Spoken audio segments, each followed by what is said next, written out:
आपल्या आवडत्या मालिकेचे संपूर्ण भाग मालिका प्रसारित झाल्यानंतर लगेचच पाहू शकता पूर्णपणे मोफत फक्त सन नेक्स्ट वर। काय जयदेव दादा, शेखरनं राघवसाठी एका मुलाकडे बाटलीत सरबत दिलं होतं।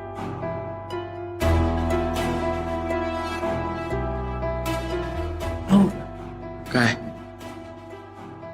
तिकडे बघा की जरा। कुठे काय झालं? तो पोरगा जयाच्या कानात काहीतरी सांगतोय तो। सरबत?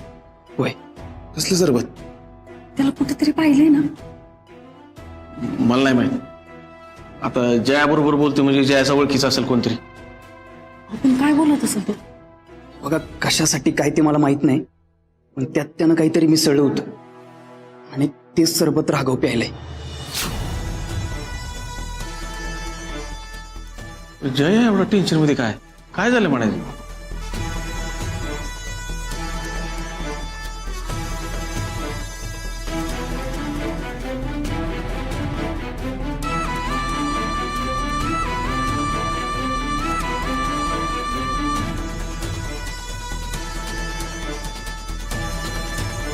थांबा थांबा सगळं। पिढ्या राघवला बाहेर घे।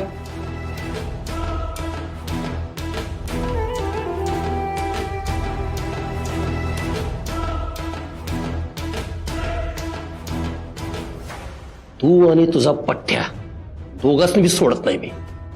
ये बाळ या। काय रे, कुस्ती खेळायची एवढीच हौस असेल तर माझ्या संघ खेळ, मग बघू कोण कोणाला हरवते ती। एक मिनिट। अरे तू आधीची कुस्ती हरलाय ना, परत कुस्ती खेळू शकत नाही। तुला विचारलं का? हा? नाही ना? मग गप उभं राहायचं तिथं। अरे काय रे, आहे का हिंमत? का घाबरतोस हरशील म्हणून? असला तर ही की खाली।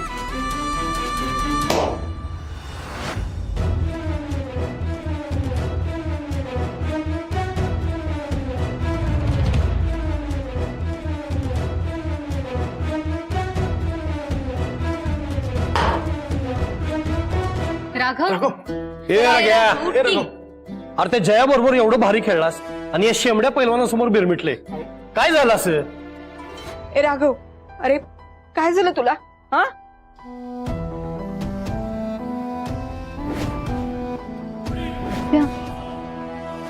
मग अशी राघवनं सरबत प्यायलं होतं ना?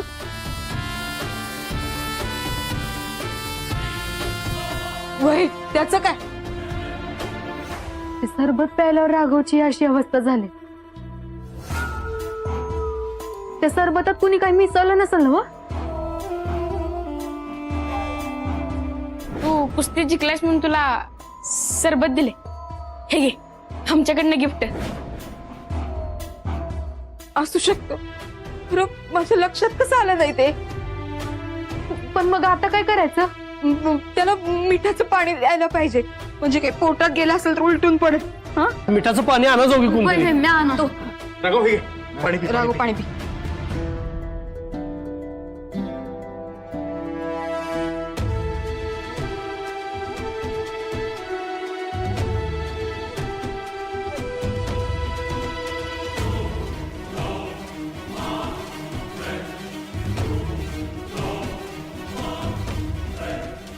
नाही नाही नाही नाही नाही, चांगलं चांगलं चांगलं, कमॉन कमॉन कमॉन, शाबास, चल चल चल।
हो तुम्ही कुठं चाला बसा गप्प गुमान.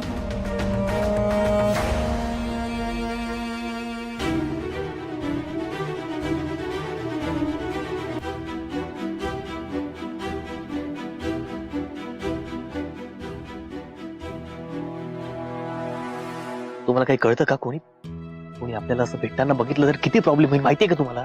आणि तू जे काय केलंस त्यानं प्रॉब्लेम होणार नाही. मी काय केलं? काय केलंय? राघवच्या सरबतात काय मिसळलंस रे? राघव कुस्ती जिंकून आला, त्यानंतर एका पोरगाने त्याच्या हातात सरबताची बाटली दिली आणि ते सरबत प्याल्यानंतर राघवला त्रास व्हायला लागला. मला माहितीये हे समजा तूच केलंयस. खरं सांग, काय मिसळलं सरबतात? काय बोलताय तू? कुठलं सरबत? कोणी कोणाला पाजलंय? मग बघा मला काही कळत नाही. बस वाटेल ते बोलू नका तू. वाटेल ती बोलत नाही. मला माहितीये हे समजा तूच केलंयस. अच्छा बर, तुम्ही काय काय केलंय ते सांगू मग? हे तुम्हाला नाही, तुमच्या भावाला सांगतो, रंगरावांना सगळं सांगतो. ए जास्त शहाणपणा करायचं नाही हं? आणि या सुनंदा समोर तर नाहीच नाही. राघवचं जर काय बरं वाईट झालं आणि तुझं नाव समोर आलं ना तर रंगराव जयदेव तुझी वरात काढतील आणि जयदेव तुझं तुकडं तुकडं करल. मला माहितीये हे समजा तूच केलंय. तेव्हा जरा अतिशहाणा असशील ना तर हिथनं तोंड काळ कर, निघेत ना. अरे पण मी काही केलंच नाही तर मी का पळून जाऊ? तुम्हाला उगाच अडकवायचं.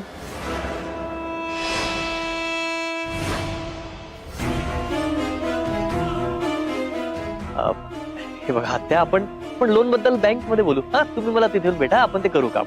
येतो. नमस्कार.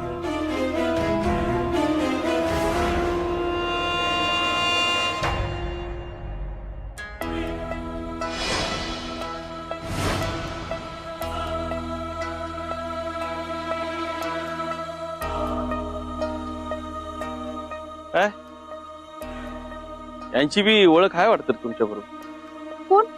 कुणाची? चांगला अभिनय करताय. म्हणजे ज्या माणसाची ओळख नाही पाळख नाही त्याच्याशी एवढं दिल खुलास बोलत होता म्हणून म्हटलं. अच्छा अच्छा ते होय. ते लोन आमचं. चांगलं ओळखतो मी तुम्हाला बी आणि त्या शेखरला बी. खरं खरं सांगा, काय नवीन कारस्थान चाललंय अंबूच्या विरोधात? हा का तुम्हीच काय राघवला त्यातनं पाजलं आणि राघवची अशी हालत केली? हा ओ मामा, उगाच वाटेल ते बोलू नका. वाटेल ते बोलत नाही. जे नजरेला दिसलं ना तेच बोलायला लागलोय. त्यात त्या शेखरचा पण हात आहे ना. बोला मामा, डोसका बिस्का फिरलं नाही ना तुमचं? कोण शेखर? कुठला शेखर? माझा काय संबंध? उगाच वाटेल ते बोलू नका.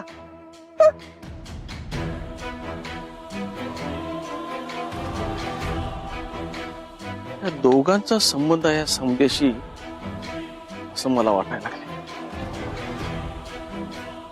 दोघं एकमेकाला मदत तर करत नसतील.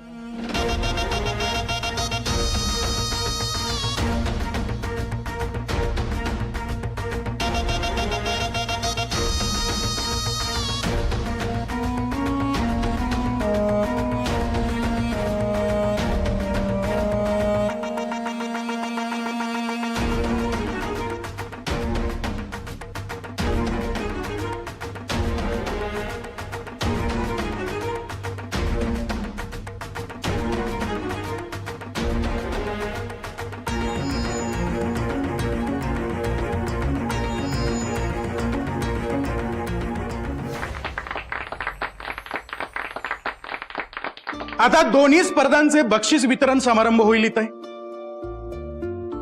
आणि रांगोळीच्या स्पर्धेचे बक्षीस वितरण करतील आपल्या गावचे माननीय सरपंच जयदेव राजे शिर्के. टाळ्या.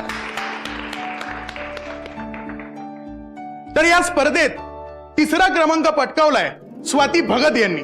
टाळ्या.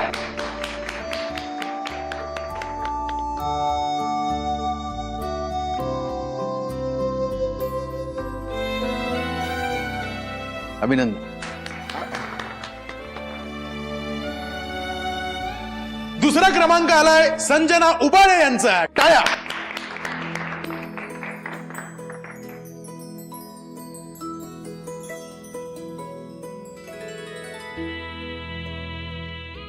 आणि प्रथम क्रमांक पटकावलाय अंबिका राघव जेधे. टाळ्या.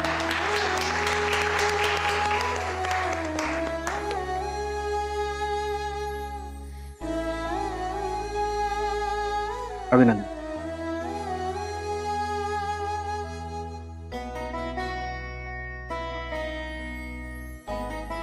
सुखी राहा.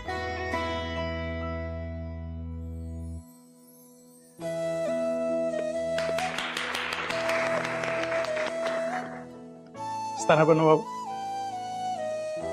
तर आपण कुस्तीच्या स्पर्धेच्या निकालाकडे आपण वळूयात आणि हे बक्षीस देतील आपल्या मंडळाचे अध्यक्ष कृष्णात बिद्रीकरे. टाळ्या. आणि याचे विजेते आहेत जयदेव राजे शिर्के. टाळ्या. एक मिनिट थांबा. एक मिनिट थांबा. हे बघा, या बक्षिसावर माझा हक्क नाहीये. ही स्पर्धा राघवने जिंकली आहे. त्याला बरं वाटत नव्हतं म्हणून त्याच्या वतीनं अर्धवट राहिलेला कुस्तीचा डाव मी पूर्ण केला. पण खऱ्या अर्थानं या बक्षिसावर राघवचा हक्क आहे. त्यामुळं म्या हे बक्षीस नाही स्वीकारू शकत. भेट्या.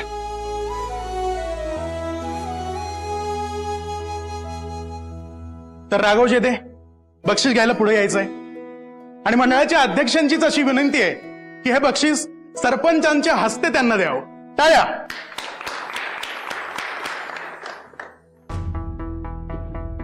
सरपंचाच्या हातनं मी नाही बक्षीस घेणार. का? काय झालं? मी मगाशीच सांगितलं होतं, हे उपकार म्हणून दिलेलं बक्षीस नको मला.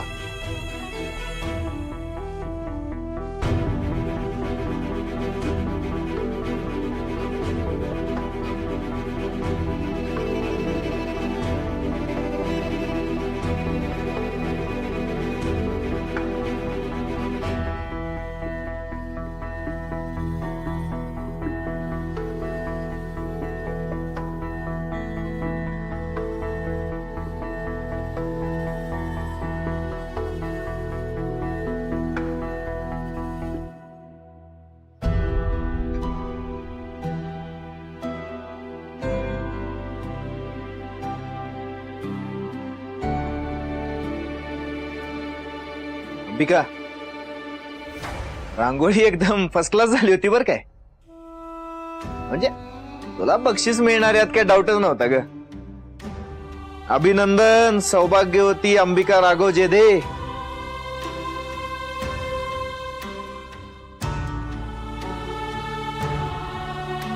अगं काय, हात तरी मिळव. काय झालं? तुला खरंच अजून बी कळलं नाही मी का रागवलोय ते? राग? काय एवढं तुला बक्षीस मिळालं? हा? आणि रागवायला काय झालं तुला? राघवाला ही कुठली पद्धत झाली कुस्ती खेळायची? हा, तू अण्णादादाला कसं मारत होतास ना हे समध्या गावानं बघितलंय. तुला वाटत असेल का तू जिंकलायस म्हणून, पण नाही. माझा अण्णादादा तुझ्यासाठी स्वतःहून हारला आणि म्हणून तू जिंकलायस. दुसऱ्यांदा त्या पैलवानाच्या तावडीतून बी त्यानं तुला सोडवलंय. आणि तरी बी तू म्हणलास की त्यानं तुझ्यावर उपकार केलेत म्हणून. तुला वाटतं ना तसं अजिबात नाही. अण्णादादानं तुझ्यावर कोणते बी उपकार केलेले नाही. हे बघ, अण्णादादा जेवढं प्रेम तिच्या अंबूवर करतोय ना तेवढंच प्रेम तर तुझ्यावर बी करतोय राघव. आणि एवढं समजा होऊन बी तुला असं वाटतंय की अण्णादादानं तुझ्यावर उपकार केले? नाही राघव. हे बघ, फार काय नाही, पण माझ्यासाठी एक करशील? जास्त नाही, पण अण्णादादा सारखं वागायचा थोडा तरी प्रयत्न करशील? बोल की. नाही जमणार ना? राघव, तू फक्त माझ्याशी लग्न करायचंय म्हणून यो समजा आव्हान लावतास काय? नाही ना. अरे माझ्या अण्णादादानं ज्या राघवच्या हातात या अंबिकाची जबाबदारी सोपवली होती ना, ह्यो राघव नाही. तो राघव कुणी वेगळाच होता. अंबिका, बास कर तुझं जयदेव पुराण. तुम्हाला दुसरं काय बी करायला सांगते मी करेन. पण ज्या माणसानं तुझ्याशी नातं तोडलं, माझ्या नानांचा अपमान केला, तुझ्या डोळ्यात पाणी आणलं, त्या माणसाला मी कसा माफ करेन? अंबिका, या जगात मी एकच गोष्ट सहन करू शकत नाही, ते म्हणजे तुझ्या डोळ्यात आलेले अश्रू. त्या दिवशी पंचायतीत फक्त आणि फक्त जयदेवमुळे तुझ्या डोळ्यात पाणी आलं होतं. जन्माष्टमीच्या दिवशी पण फक्त जयामुळे तुला त्रास झाला. आणि अशा माणसाला मी कसा माफ करणार आहे? सतत तुझ्या डोळ्यात पाणी आणणाऱ्या माणसाला मला माफ करणं जमल का नाही हे मी नाही सांगू शकत. अंबू,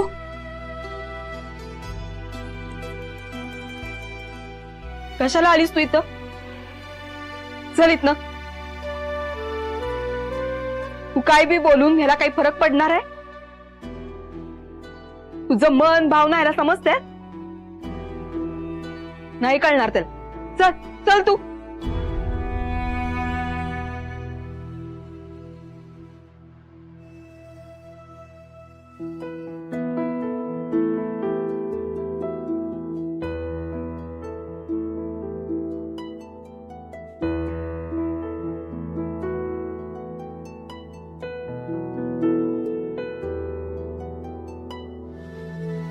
जया, काय विचार करायलास? जेवून घे. नग इच्छा नाही जेवायची. अरे तुझ्या आवडीचं केलंय सगळं, घे की जेव. आणि हे बघ, उकडीचं मोदक बी केले. उकडीचे मोदक, उकडीचे मोदक अंबूला लय आवडतात.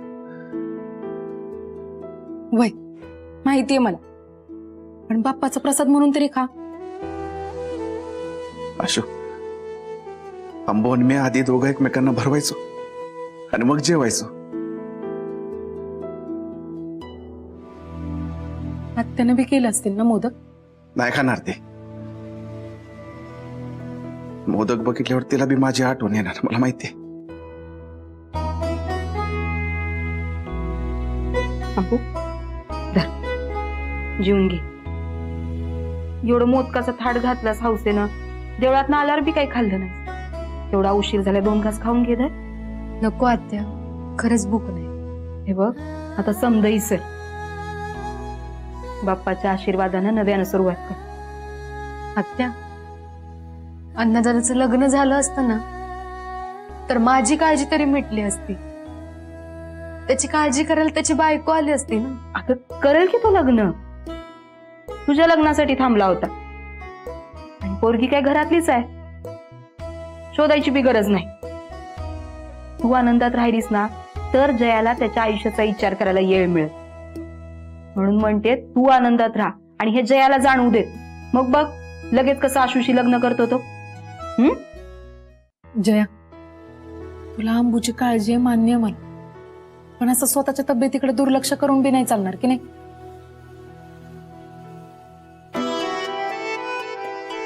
जेवून घे.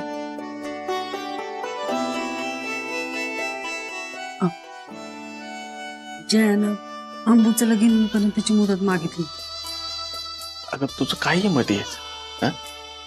अहो, आता बोला की त्याच्याशी आशूच्या लग्नाविषयी. मी काय म्हणते, आता अंबूचं लगीन झालंय, तिचा संसार मार्गी लागलाय,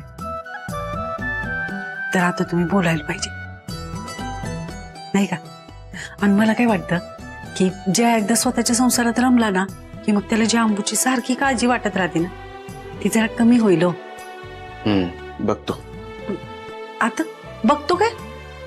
बरं बाई, उद्याच मी आऊला विचारतो आणि येत्या दसरा दिवाळीला या दोघांचा बार उडवायचा का हे तिला विचारतो.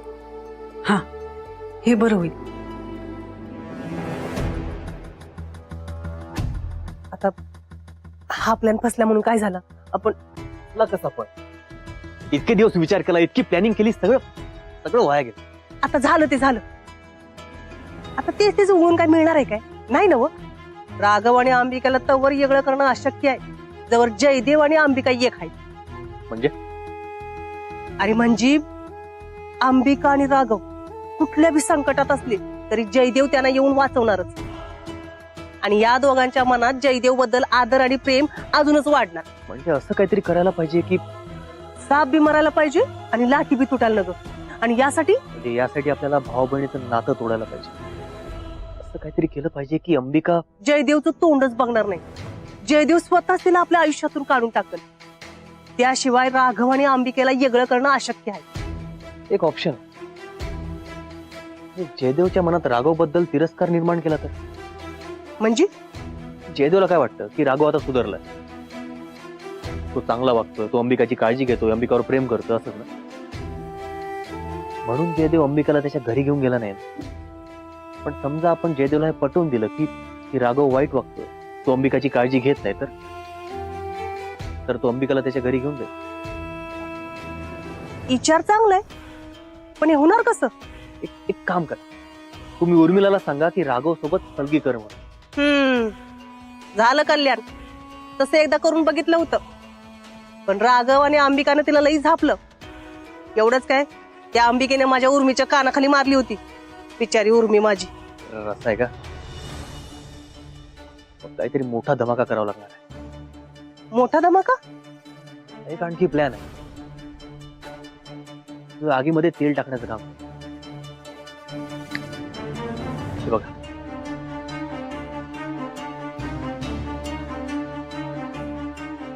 अरे तो राघव सुनंदा त्याच्या प्रभावाखालनं कधीच बाहेर येणार नाही. त्यामुळे नव्या तिथं न राहणंच योग्य आहे. अरे ते कैद्यासारखं जगण्यापेक्षा ना मी आपल्या घरी तुझी बहीण म्हणून आयुष्यभर राहील. तुम्हाला आपल्या घरी घेऊन चालते. हा तर चांगला पुरावा आहे की. वा, आता बँकेत किती काम करतोस, किती डोसकं चालवतोस माहित नाही, पण ह्या कामात लई चांगलं डोसकं चालवलंयस. तुम्ही कौतुक करता की टॉण मारताय? नाही नाही, तारीफच कराली.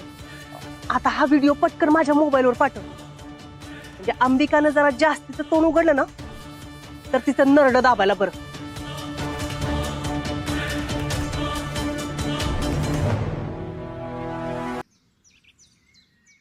नुसतं शेतीवर अवलंबून राहायचे दिवस नाहीत आता. आणि उद्या यासनी पोरं होतील. यासनी चांगलं आयुष्य द्यायचं असेल तर आत्ता रग्याला मेहनत करावीच लागेल. तुम्ही समजे बोलताय ते खरं आहे, पण एकदम 20 लाख रुपये कुठून आणायचे? हा, तिच्या भावाकडनं भीक म्हणून? आत्या, तुमच्या भावावर, त्याच्या मुलावर तुमचा एवढा पण विश्वास नाही काय? तसं नव्ह. मग कसं सांगा की? राघव आणि नानांची गावात पत, त्यामुळं कसा बी करून पैसा उभा राहू शकतो.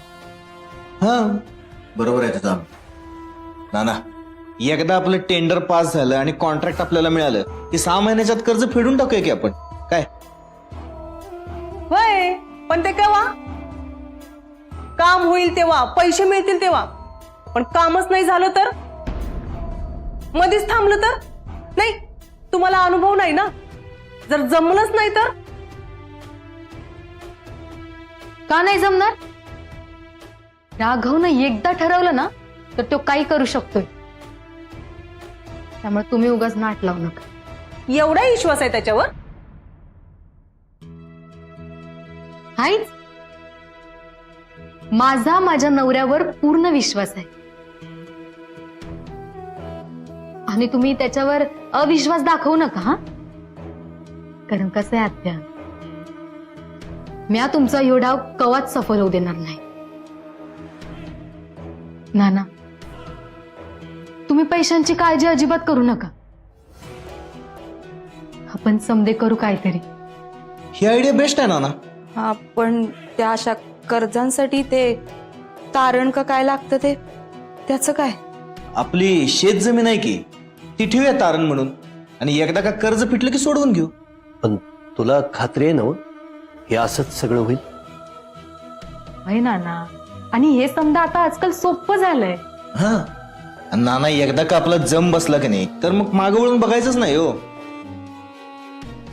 मला माहिती आहे तुम्हाला काळजी आहे, पण शेत जमीन आपल्याकडे राहील ह्याची गॅरंटी माझ्यावर सोपवतो. मी जेव्हा पण मेहनत करीन नाना, फक्त तुम्ही होय म्हणा. बघ रग्या, माझा तुम्हा दोघांच्यावर विश्वास आहे. आणि आमचं जे काही आहे ते तुमचंच आहे.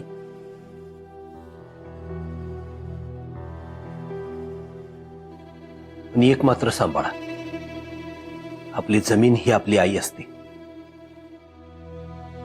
ती राहिली पाहिजे, टिकली पाहिजे. नाना, अहो तुम्ही नका काळजी करू. आता आपण समदे मिळून राघवच्या पाठीमागे भक्कमपणे उभं राहिलं पाहिजे. तरच तो स्वतःच्या पायावर खंबीरपणे उभा राहू शकतोय. ठीक आहे, तू म्हणतेस तसं. राघव, आपण ती लागणारी कागदपत्र आत्ताच समधी रेडी करून ठेवू. म्हणजे कसं, नाना आणि तुम्ही उद्या दोघं पतपेढीत जाऊन या. काय अहो कसला विचार करताय? नका काळजी करू, माझा राघववर पूर्ण विश्वास आहे. आता नाना आणि आत्या तुम्ही निवांत राहा, समजा ठीक होईल. बरं नाना, चला आपण कागदपत्र गोळा करायच्या मागे लागूया.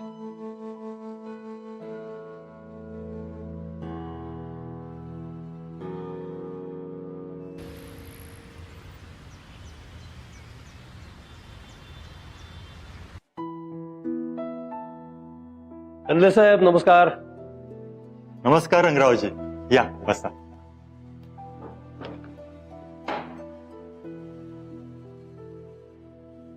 काय कसं काय येणं केलं?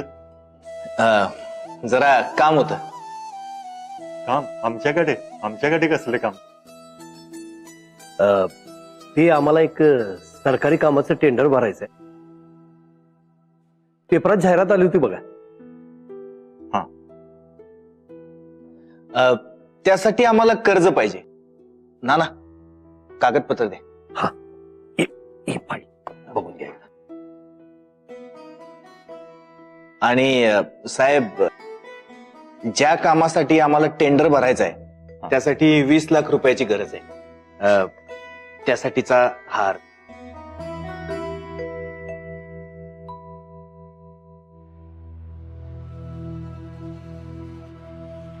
पण असं डायरेक्ट कर्ज तर नाही मिळणार. मॉर्गेज म्हणून काहीतरी ठेवावं लागेल. तुमच्याकडे काही जमिनीची कागदपत्र वगैरे? आहे की, हे शेतजमिनीचे पेपर.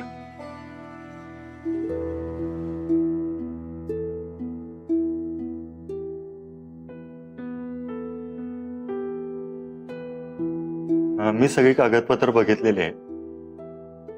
मग होईल ना आमचं काम? कंदले साहेब, काय असेल ते स्पष्ट सांगा बरं. काय म्हणजे आपले एवढ्या वर्षाचे घरगुती संबंध आहेत, सरळ सांगून टाका. हा, नाही, काही काळजी करू नका. या पेपर्सवर होईल तुमचं काम. फक्त काही फॉर्मॅलिटीज आहेत, त्या तुम्हाला पूर्ण कराव्या लागतील. बर.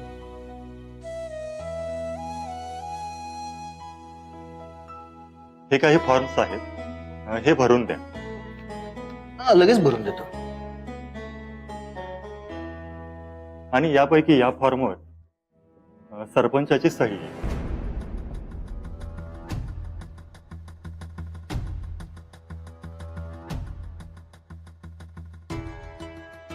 सरपंचाची सही कशा करता? साहेब, जमीन आमची आहे, आमच्या नावावर आहे, रीतसर कागदपत्र दिले. नाही, तसं नव्हे. सरपंच या पतपेढीचे अध्यक्ष आहेत आणि त्यांच्या सहीशिवाय कर्ज मंजूर नाही होऊ शकत. नाही, ते बरोबर आहे, पण अहो जयदे, तुम्ही तर त्यांचे नातेवाईक आहात. तुम्ही जर त्यांच्याशी बोललात तर कर्जाची पूर्ण रक्कम 2 तासात तुमच्या खात्यावर जमा होईल. टेन्शन काय घ्यायचं त्यात एवढं?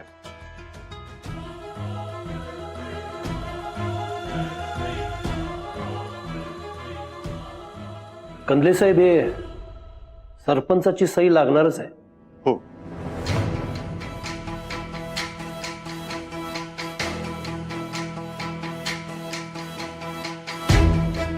काय कंदले साहेब, तुमचं कर्ज ठेवा तुमच्या.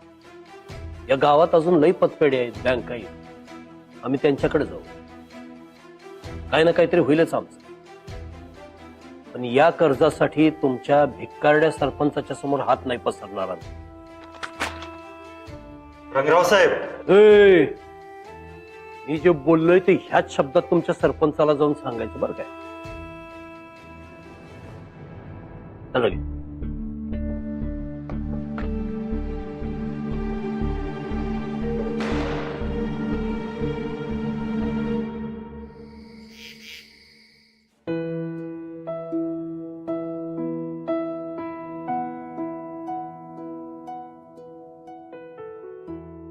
अम्मू अजून पत्ता नाही ग यांचा.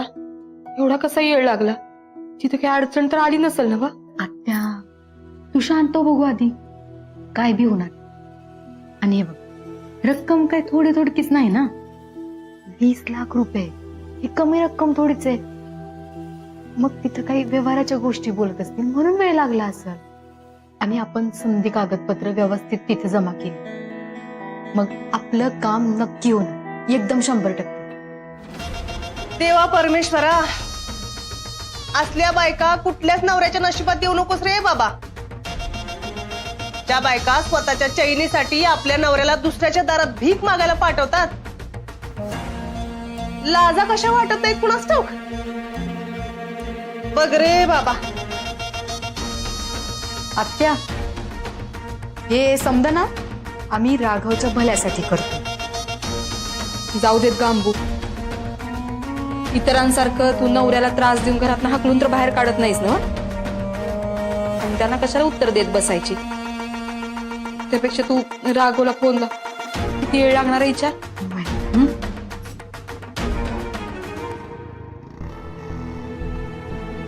रंगराव आला वाटतं.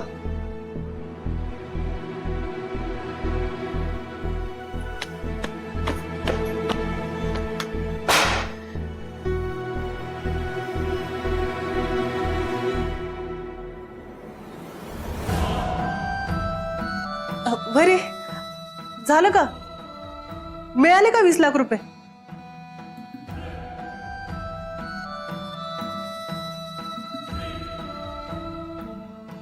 नाही, तुमच्या बायकाने तुम्हाला दिवसभर जी वणवण करायला लावली त्याचा काही फायदा झाला असेल असं तुमच्या तोंडाकडे बघून तरी वाटत नाही. काय झालं? आत्या आत्ताच आलेत ना ते, मग जरा धीर धरा की. नाना, राघव तुम्ही आवरून घ्या, मी चहा टाकतो, आपण निवांत बोलू. तू थांब, मी जाणते चहा. वैरे रंगराव, झालं का नाही काम? एक अडचण आली.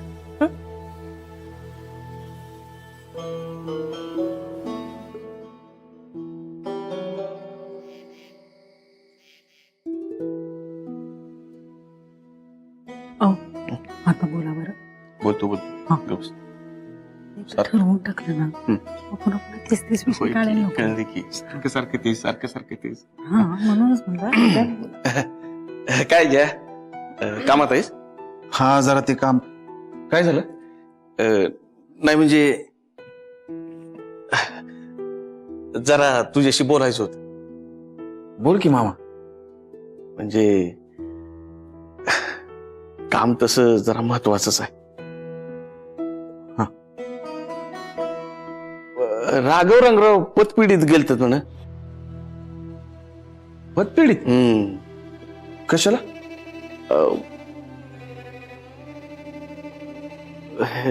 कशाला म्हणजे ते राघवला काहीतरी 20 लाखाची गरज आहे. पण एवढे? अरे देवा, यांना काय बोलायला सांगितलं आणि यांचं काय चाललंय? नाही म्हणजे 20 लाखाची एवढी काय नड आली म्हणायची त्यांना?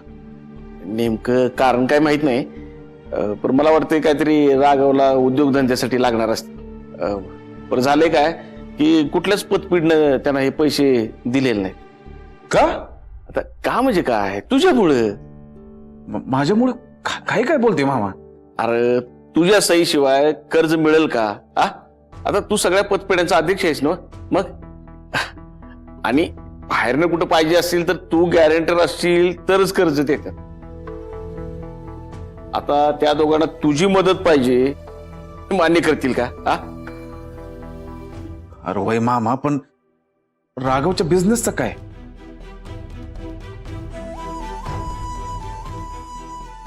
तो तर होणारच, पण त्यासाठी जयाच्या पाया पडणार नाही आम्ही. अरे देवा, असं आहे भय. म्हणजे आता हिच्या भावाने सांगितलं तरच कर्ज मिळणार. हे समजा हिनं तर केलं नसेल ना? हिनं आणि हिच्या भावाने मिळून डावट टाकला नसेल ना? हा, पण म्या आणि माझा भाऊ हे असलं करण्याचं काय कारण? कारण काय म्हणजे रंगराव आणि राघवचा गावासमोर अपमान करायचं, दुसरं काय? आत्या, माझ्यावर आरोप केल्याशिवाय तुम्हाला जेवण जात नाही काय हो? म्या आणि माझा भाऊ हे असलं काय बी करणार नाही. आणि तुम्हाला जसं वाटतंय ना तसं आमच्या मनात खरंच काय बी नाही हो. यावर विश्वास कसा ठेवायचा आम्ही अंबू? राघवची डेअरी कुणी बंद पाडली, कशासाठी बंद पाडली हे सगळ्यांनी माहिती आहे ना. मग आता रग्यानं दुसरा उद्योग चालू करू नये म्हणून हे सगळं प्लॅनिंग तुझ्या भावानंच केलं नसेल कशावरून? राघव, तुला बी असंच वाटतंय?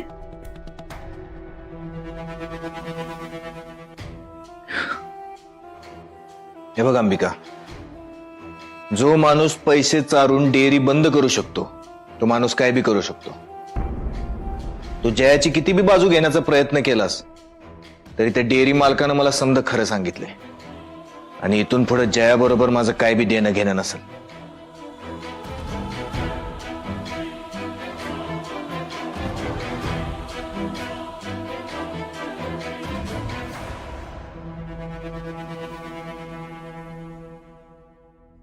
कोणी किती बी सांगू दे की म्या त्या राघवच्या जागा मालकांकडनं राघवची डेअरी काढून घेतली, हे समजा खोटे. त्या दोघांनी माझ्याबद्दल असा का गैरसमज करून घेतलाय काय कळना झालं.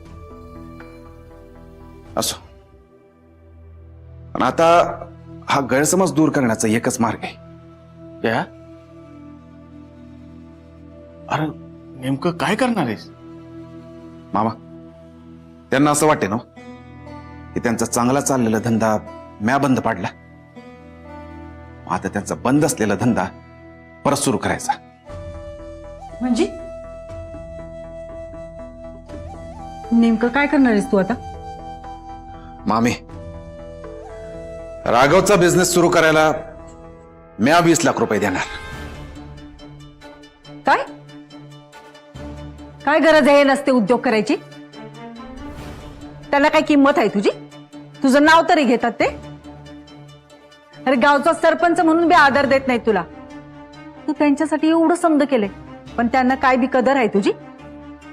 असल्या लोकांना मदत करण्यापरीस भिकाऱ्यांना मदत केलेली बरी. ते निदान आशीर्वाद तरी देतात आणि 4 चौकात अपमान करत नाहीत. मामी, प्रश्न ते माझ्याबद्दल काय विचार करतात याचा नाहीये, तर म्या त्यांच्याबद्दल काय विचार करतो याचा आहे. आणि मला माझ्या बनीच्या सुखापेक्षा दुसरं काय बी महत्वाचं नाही. तिच्या सुखासाठी मी एक घरदार पण गहाण टाकू शकतो. अरे काय बोलायला हा? वय मामा, बरं जाऊ दे. आता 20 लाख कसे उभे करायचे याचा विचार करूया आपण.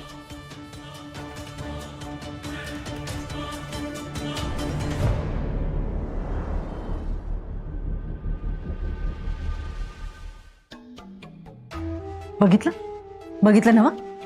म्हणूनच मी म्हणत होते समजा येळीच्या येळी झालेलं बरं असतंय.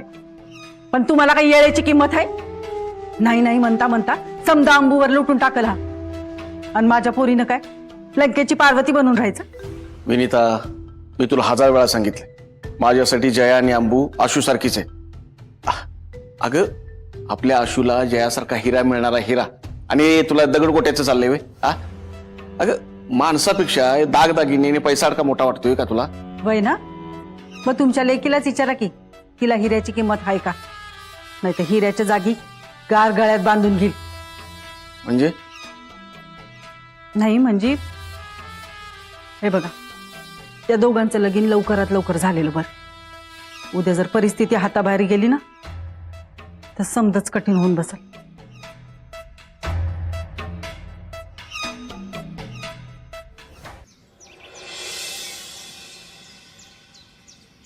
दोन चेन, एक बांगड्या हार. अंबू, अगं हे काय समजा? हे समजे माझे दागिने आहेत. वय पण आत्ता का बाहेर काढलेत? आत्या हे समजे दागिने अण्णादादांना लग्नाच्या वेळी माझ्या अंगावर घातले होते. मग आत्या म्या हे समजे दागिने घाण ठेवून राघवसाठी पैशांची सोय करणार आहे. काय? वय हळू हळू. आपल्या घरातल्या भिंतीना बी कान आहेत माहितीये ना ग.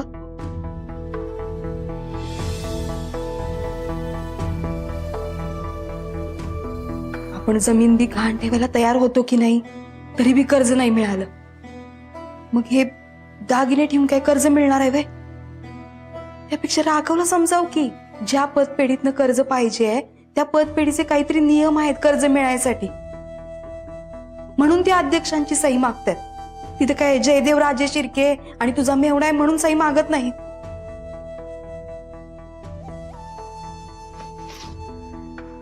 आत्या किती बी कानी कपाई वरडून सांगितलं ना तरी काय बी उपयोग होणार नाही. आणि म्हणूनच मी हे समजे दागिने गहाण ठेवायचं ठरवलंय. हे बघ, अन्नदात्याची सही नाही, पण निदान त्याचे हे दागिने तरी कामाला येतील आणि राघवचं काम होईल. मग मी येते तुझ्यासोबत. एवढी मोठी जोखीम तू एकटीनं नको पेलायला. मी येते, चल.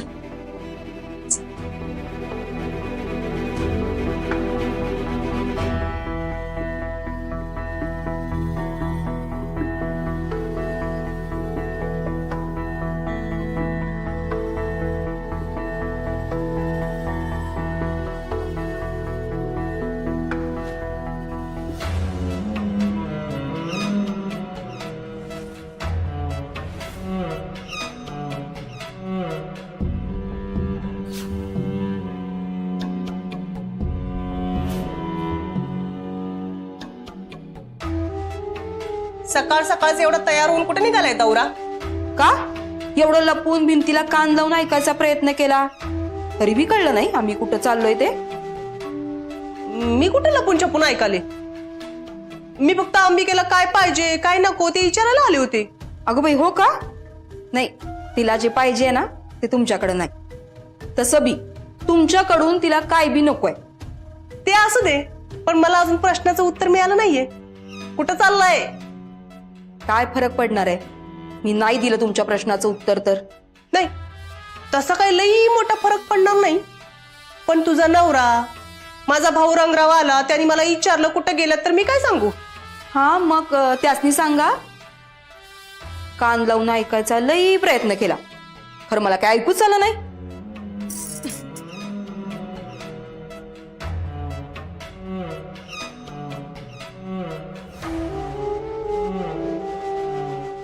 हसा, हसून घ्या माझ्यावर. रंगराव आल्यानंतर नाही हेच दात तुमच्या घशात घातले ना तर नाव नाही लावणार सुनंदा. पण आता या कुठे गेल्यात?